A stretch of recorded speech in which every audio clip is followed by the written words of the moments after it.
Hey everyone, in this video I'm going to show you to check whether string is a palindrome or not using inbuilt methods. Already I have defined the function and the respective prerequisites. So let's get started.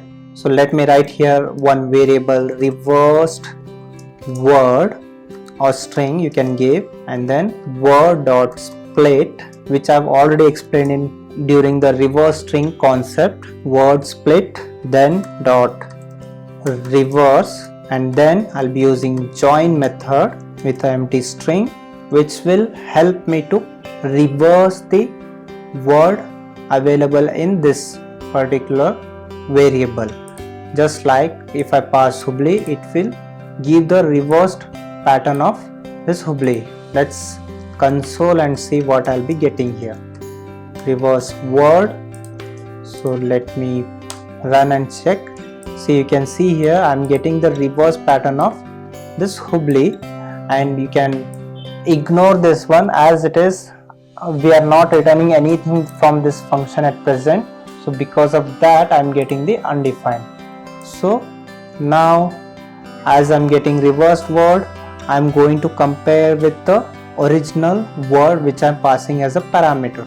So to do that, I'll be adding one check. If word is not equals reverse word, in that case I'm going to return is not a palindrome.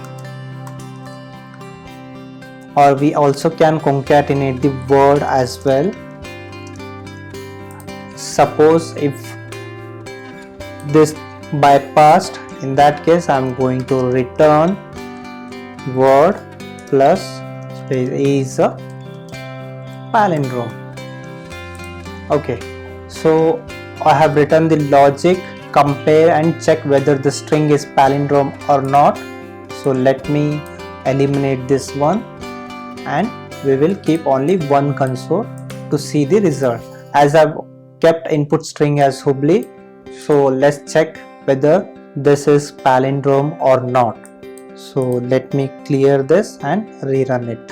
You can see it is showing Hubli is not a palindrome. That's correct. So let me change it to Gadag and let me again rerun it. You can see I'm getting the result. Gadag is a palindrome. That's actually correct. And thank you. That's all.